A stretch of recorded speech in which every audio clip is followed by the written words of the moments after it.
Okay, there Go. we go. So today we'll be doing our discussion recap of episode 3 of Too Fine to Die. And the episode that released yesterday was mental health. What do you consider to be mental health? Why don't we talk about it enough? What are resources or what are steps that anybody can do to get more information for themselves or somebody else? And just understanding the importance of not ignoring if you are struggling mentally, spiritually.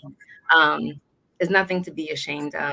And your spirit and your mind are just as important as your physical in terms of how they work together and how you exist in this universe. So it should not be ignored and you should not be shamed into not talking about it. Yep. Yep. I loved it. And especially since this is Mental Health Awareness Month. Felt like it was timely Mhm. because I think there's still way too many people who are resistant to it. But I love that there are so many people who are opening up to it. You know what I'm Mhm. saying? Like the the surge of people saying, you know what, maybe I will go to therapy. Maybe I'll at least try it. So I think that's good. Just because life be life, and we say this all the time. And something we kept saying in the episode, it's okay to not be okay. Mhm. We have this whole thing that we have to be perfect and have to handle things. That's unfair. That is so unfair to just feel like you just have to handle it. And hey, for everybody who's watching, let us know that you're watching. Let us know where you're watching from. And if you have any questions, please drop them in the chat so that we can address your questions and feedback real Yes, feedback. time. That's why We we're want to here. make it better. If you guys have certain recommendations, critiques, whatever. We Yeah, want to provide the best content and what serves you the yeah, most. So, share your thoughts. yeah. Unless you are a dickhead, then don't share your thoughts. But we don't need those. But if you have constructive criticism, we are all ears. Oh, hey, and so we have a comment. Let me show you. So she said, yes, so glad I just caught you live. Literally just walked back in from therapy in person with a woman of color in private practice in Bridgeport, Connecticut. That's so dope. Shout out to you. Yay. You don't Cheers. have to spill the beans on what was talked about, but did you find value in that? Yeah, that's the question. Yeah. Did it help at all? Even That if was it wasn't something we a talked. perfect visit, was Right. it, you know, did you help or do you think that you would do it again? Um, just out of curiosity. Um, is this your first time seeing a therapist? Um, Mhm. just just want to hear more about your experience. But in between time, in the meantime, when I was re-listening to it, what I liked was how there's definitely a generational difference on how we deal with mental health and how we approach it. And I think it's less of the just walk it off mentality. That's very kind of conversation that I think is better in certain instances and times. But we don't have to approach everything like that anymore. Mm. And these young ones, millennials, call them what they will, but I wish I had that same to voice my mental concerns at an age. Mhm. I have gotten help sooner, and I think the sooner you start trying something, the more time it gives you to live in a healthy space.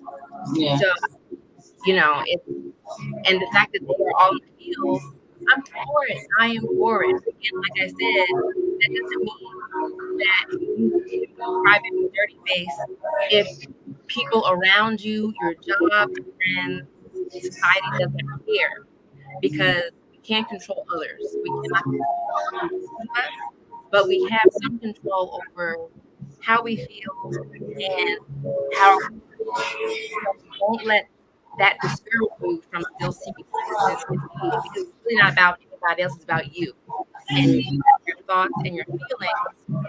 Um, and you're trying to address that. You're not trying to mobilize how society may feel or react to your feelings um, because it's not about that. It's about you as an so Mhm. I like that we did touch on that. I forgot that we had talked about that, but I thought that was really cool. Yeah, but it was so interesting when you talked about the kids. Hmm. So for my anyone who's watching, like she looks very unprofessional right now. I'm actually in the grill. I just finished a retreat for my clients, right? And I was actually supposed to go home today. But one of my business buddies said, "You've been tired, you've been stressed, you need to decompress. So stay an extra day." So that's why I'm purposely showing where I am. Like this isn't a floss or anything like that. This was done for my mental health, right?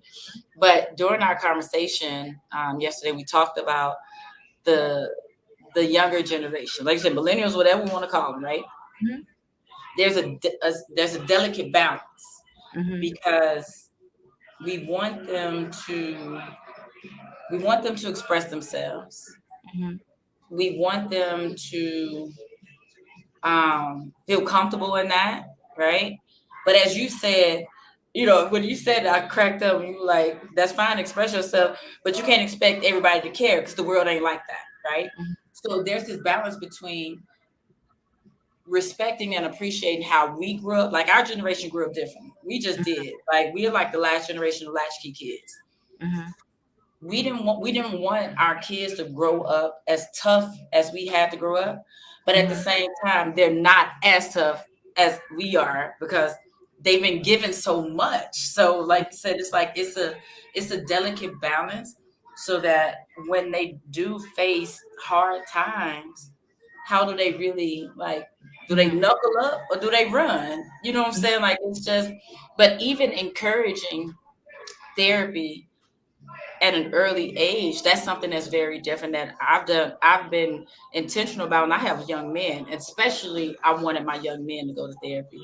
But there was no way in heck my parents were going to talk about, "You want to go to therapy, baby?" They ain't, like I said, generations are different. They not even thinking about it. Like they're just not. So Jacinta said she took her 14-year-old to therapy yesterday too. She said she started with our Head Start Community Action Agency. I followed her into private practice about 3 years ago. We are a Sankofa's kid family, and Chris and Freddie, have changed the game. Thank you, Miss Jacinda. Oh, I look amazing, girl. I'm glad she said you and Dr. Karleena are, she says, so relatable and informative. And that's the goal. Hmm. We want you to feel like you talking to your homegirls who just happen to be in those fields or who gonna talk to you like you wish your doctor or whoever else was gonna talk to you. Like Hmm. I think I would say that's my goal. I want you to feel like you can ask us anything and we gonna tell you what we know, at least go find out. You know what I'm Hmm. saying? So that's how I look at it. And it's But meant to be a comfortable space. mhm. Um, like I said, I think it's difficult to kind of break down those barriers, especially about voicing something vulnerable to your doctor, Yeah. to somebody who doesn't really know you like that. Um, Especially when you're looking for help. Like, how do you even how do you admit that you're depressed? How do you Mhm. admit that your anxiety to the point where you are not functioning at your top level? Because it's a sign of weakness still in a lot of people's eyes. I think it's difficult for a lot of people to admit. But like I said, there's tons of mental health care providers who are they went to so much training just to listen to how you feel. Exactly. It's about just like there's podiatrists for your feet, for your skin. There's Mhm. for weight loss surgery. There's endocrinologists for your thyroid. I mean, this is a subspecialty. Even though you can't always see what's wrong, doesn't mean that something isn't going on just because it's not visible or noticeable to most people. But this is their bag, like what they do. And the last thing you feel is ashamed or embarrassed in that space because that's what they're here for. That is, I'm not going to say the purpose, but that is that is their mission. Like, and I believe, I was overly optimistic, but I honestly believe 95 or more percent of healthcare workers, providers, and includes nurses, PAs, whoever. We really want people to be better at listening. So why not go to somebody who is interested enough in hearing what you have to say and helping you sort through that? I think it's amazing. I think it's amazing. And now that you can do it online, you don't gotta go into the place. You don't have to. They have all of these like mental health apps, and like like tailor what kind of therapist you want. Just Mm-hmm. options, and you don't gotta leave your house. So I mean, the game has really changed to make it so much easier to put a balm on for like mental burns and rashes and irritations compared to secret. You don't need a referral from your PCP anymore. Like before, there was so many steps you had to go to. Well, I got to tell you, I'm depressed, sir, doctor. Okay, well, go to my front desk person and tell them that you want a mental health referral. Okay, Mm-hmm. hey, front desk person, I'm depressed, and Dr. Smith said that I need mental health care. It's like it's so many. I ain't trying to tell everybody. That Um, part. but I think it's easier now. Like you don't have to go through any extra obstacles that you do not feel you need to go through to get to a better mental place. Mm-hmm. Then something else we talked about, and I'm so glad you said that because it's crazy. I forgot that it used to be that way. It's like you don't even want to admit it yourself, but Mhm, not only do you have to admit it, you have to admit it out loud to multiple people just to try to get to somebody who can help you. Like, what? Like, this is making it worse. Like, when I was going looking for the doctor, I was here. Now I'm up here. mhm, Now I need more sessions. You know what I'm saying? So it's just like, I don't know what you're talking about. There's so many of them out there. Don't make excuses like, well, I started, but I ain't like my therapist, so I stopped. What? There are way too many of them out there. If you don't like them, switch. Go mhm, find something. But my thing is this: if you know you need it, why would you stop? Like mhm, that's the thing that I don't get. Like you started because you know you need a release in some type of way, and there's absolutely nothing wrong with needing that release. Find the person who's going to fit for you. Everybody ain't for everybody. And that's mhm, fact. You know what I'm saying? But it's just like, wow. Um, exactly. Jacinta said my spouse was very much one of the provider who looked like him. That was the first thing I looked for. mhm, I picked mine up so I could do virtual. mhm, I first start where all the black ladies, and then I read their bios.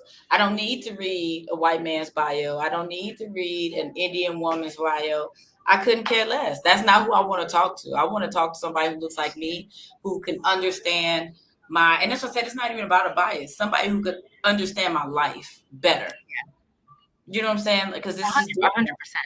Because I can't really, outside of like what's interesting, I was about to say something. There's certain things that you can connect with just being a human, right? Mhm, But when it comes to life's issues, mhm, I can't I can't really connect to what a young Asian boy might be going through. Or you know what I'm saying? Like the cultures are just so different that I can't do that. Not mhm, as a therapist, you know. So when people are like, well, I feel wrong saying that, why? Ain't no wrong with you look for somebody who look like you. mm-mm, What else you looking for? And that, like, seriously. And I have zero qualm asking, even for my PCP. I know we're not talking about that now, but mhm, I'm quick to say who y'all got that's a black woman. Let's mhm, start there first. mhm. We're starting there first. More of that. I'm seeing more patients in general on the elective side who sought me out because they were looking for a person of color, some of Mm-hmm. them a female person of color, Mm-hmm. and even if they have to drive a little bit further, Mm-hmm. that's their goal. That's their, I think, their more comfort spot. Mm-hmm. Um, you know, our goal should be, and I say our healthcare.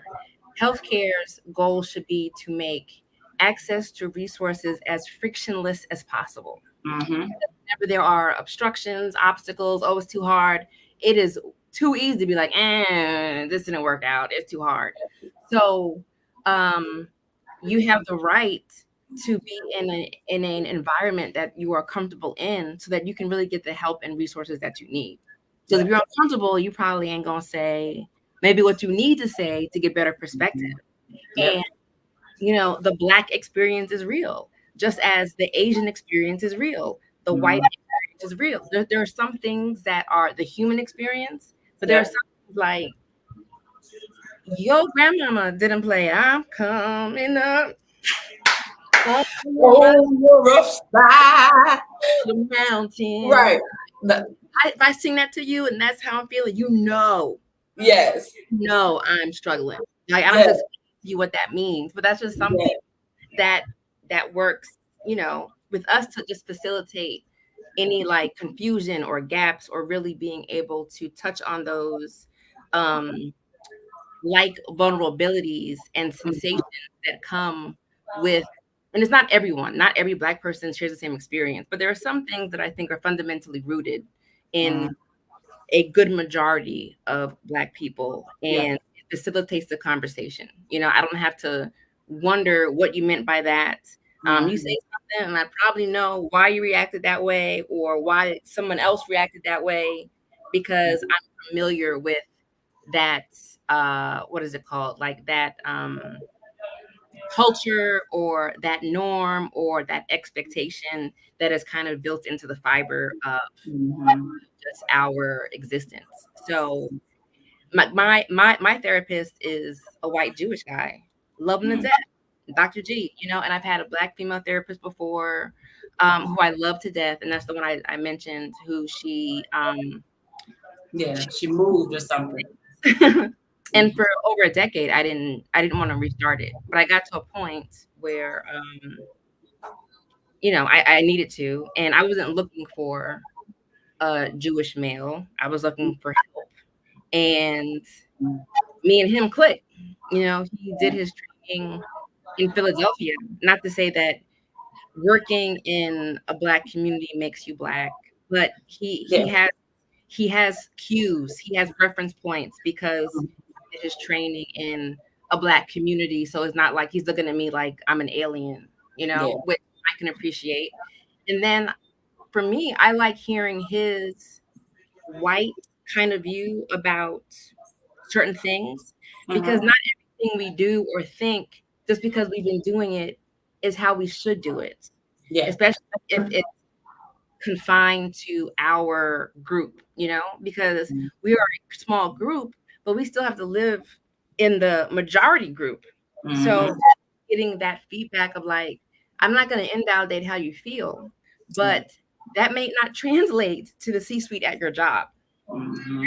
translate to, you're trying to get an opportunity, and people who can give the opportunity don't have that same foundational empathy or care, or be able to resonate with you naturally. So, Mhm. but being able to see that, because I've had to, check myself, because I cannot, and it's sad, you should be able to be truly you in almost all environments, but we're not at that point yet. So certain things that I can say to my homegirls, how I say to my homegirls, I can't say in season. Yeah. I had a meeting with my CEO last Friday. It is a struggle for me to Mhm. Yeah. to and understand the power structure, that Mhm. just because you can clap back doesn't mean you should, if your career is on the line. Now, if you feel that um, convicted about what you're saying, where you don't need that job, it's not healthy for you to be in that job, that's different. But if it's like, is this a battle worth picking if I know that Right. it's result in termination or punishment? Certain things aren't, and you have to come Mhm. back. So I appreciate his diverse view on a lot of things. Yeah. And you know what? The therapist I have now, Black woman, I've been with her for a little over 2 years. But prior to that, I had white women. Hmm. Like, and it was like you said, it was they connected with me just on a woman's level. Hmm. But like you said, they were still also able to just step back and hear the story. Like Hmm. one of my favorite therapists, I used to love her. She used to sit because she was practiced out of her home. and she had this chair. It was like a, you know, the chair that rocks and it swirls or whatever, but it's not a recliner. It's just one of those chairs that rock and swirl. And she would hold the armrest, and she would rock, and she would look up, and she would be processing what I was saying to her, and she was like, "Do you think?" You know, and I used to love that. That's how she processed, and she helped me to see things in different ways. You know what I'm Mhm. saying? But when because I hated that I had to stop going to her. She just kept moving around, and it was like insurance stuff changed, and I was like, ah. So I had stopped for a while, and then by the time I started back up, I was like, okay, this time the space I was in, I was like, I need a black woman. You know what I'm saying? Because like Jacinda said, I didn't want to think about my language or have to explain anything, Mhm. even though she was pretty good with keeping up. But it was just the headspace I was in this time when I started. I was like, because that was a time where I didn't want a black woman to talk to. Mhm. I wanted somebody who can, like you said, I want somebody to tell me if I'm tripping or if I'm not tripping. You know what I'm Mhm. saying? Um, and I felt like I was afraid. There was a time I was afraid that if I had another black woman, that it would become a sister girl conversation. It's like me talking to my girlfriend again or whatever. But I had to remember they're professionals. You get a good professional, it doesn't matter what you look like or anything like that. It's really them doing their job. You know what I'm Mhm. saying? So I'm appreciative that I have that. Yeah. So yeah. Mr. Cinder said I like having an outside opinion, a male opinion about some things. I would say that's one thing I haven't had a male yet. I've had white women and black women. Just never I haven't had a black male yet. I mean a white male yet. I don't know. I don't know how I feel about that. Well, I mean, it's nothing for you to have to even consider, but I will say that one thing that Dr. G has helped me with is Mhm. explaining to me the male experience. Like if I'm, That in a part. Darian, he Yeah. can give me insight into maybe why he reacted that way, Yeah. or you know what he was feeling from a male perspective that I'm not planning on transitioning nor identifying as a male, No, no. so probably wouldn't, just naturally lead to consider certain things. Yeah. But if that's like not a major thing for you, it may not even be necessary. Yeah. So it's, you just never know. You just Yeah. never know. I could see that. I could definitely see that. That's what I said. It's not, and as soon as I said it, it made me think about how I typically like a black female doctor just overall, PCP, OB/GYN, all the time. Mhm. But the person who delivered my first son was a white man and Mhm. one of the best doctors I've ever had in my life. You know what I'm Mhm. saying? Just look, I tried to follow that man everywhere he went. Like, sir, I didn't even want to graduate from college and have to leave him. Like, can you come with me where I'm going? Like, he was the best. So I wouldn't write it off. But I Mhm. just think, like I said, everybody goes through seasons and phases.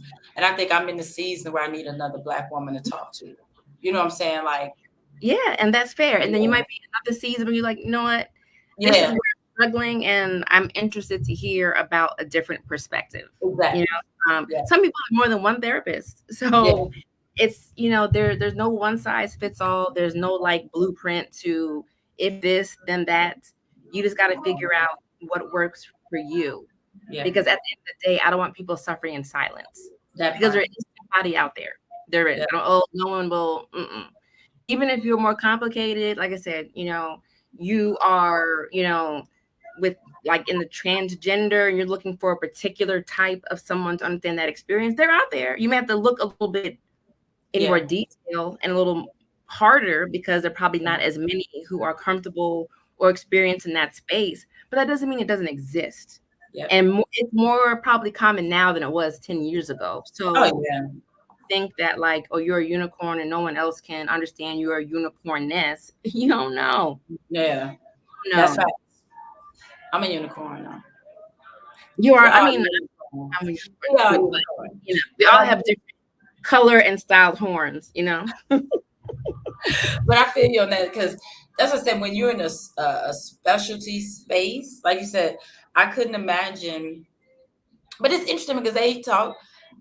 there's an argument that the Black experience is different. The Black female experience is different, right? But I couldn't imagine being transgender, Mhm. especially if I was a transgender, someone who's transgender in the South or in the state, or the city, or my parents disowned me. Like I couldn't imagine. I don't have those type of traumas. I have my own traumas. Everybody got traumas, right? Mhm. But for something like that, it definitely would be, you got to find somebody who specializes in that. But other than that, just go start somewhere. Mhm. Just get it, just release it. Mhm. Just somewhere where you can blow that ish out. Mhm. Like for real. For Mhm. real, for real, for real. Just, I don't know. And I just don't think there's anything wrong with it. You Mhm. don't feel bad when your tooth hurt and you got to go to the dentist. You don't be like, oh my gosh, I ate candy and now everybody going to know I ate candy. Mhm. Like, just go. It's okay. And I can't wait. I go Wednesday as soon as I get back. Mhm. Cannot wait. Cannot wait. So, what you got anything, Doc, as we get ready to close out? And thank Um, you, Cindy, for being here. I love it. And thank you for being so honest and transparent. Definitely. Thank you, Jacinda. I feel I feel like this is, probably going to be an issue way past our lifetime. But I think our goal is to make it more comfortable for people to seek help sooner than later. Um, Mhm. um, release it. Yeah, write down what you want to say. Another thing that I found helpful is if you're like really guarded and don't know, there are so many like specialized podcasts, and yeah, you can't always like talk to them and then reverberate how they synthesize what you said. But sometimes you want to just listen to an experience that you can relate to. And a lot of podcasts is them talking about their life. I would say I have found a lot of useful life tips and thought processes and just helpful affirmations, confirmations by listening to certain podcasts or like motivational or this or that. So there are so many resources, where you don't even have to like go that route. You can start way in the kiddie pool end of it, having a That, one conversation. Just hear what other people who you think are similar to you are going through. And that may help some. It's not a yeah. lot. Okay, oh, I'm not the only one. This person, you know, scrambled eggs on the third Tuesday, upside down, with tahini and a splash of honey too. I thought I was the only one. And then everything else, you just value what they say because you relate. And sometimes you just want to hear other people's experience. And I think that's what social media is, the voyeurism. Unfortunately, I think social media only gives you the good highlights of life.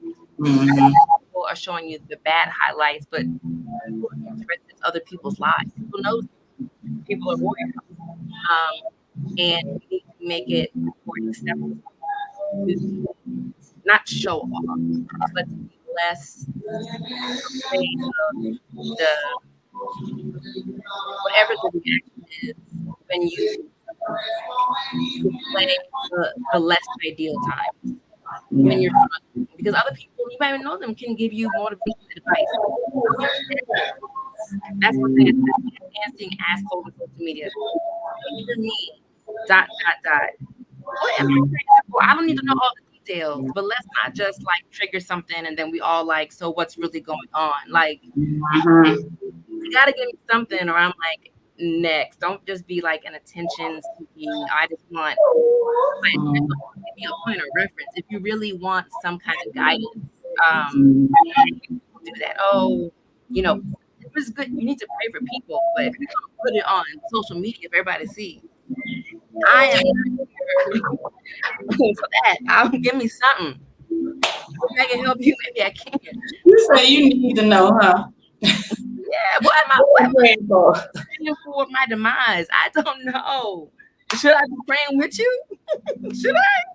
Like, I don't know. Use use the teaser.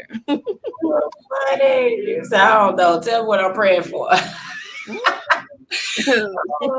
Look, it's crazy. I say it's crazy a lot, and it ain't even crazy. But something we did here, um, it was a combination of two things that I've been taught to do when Mhm, stress just like like got me in a chokehold, right? Mhm.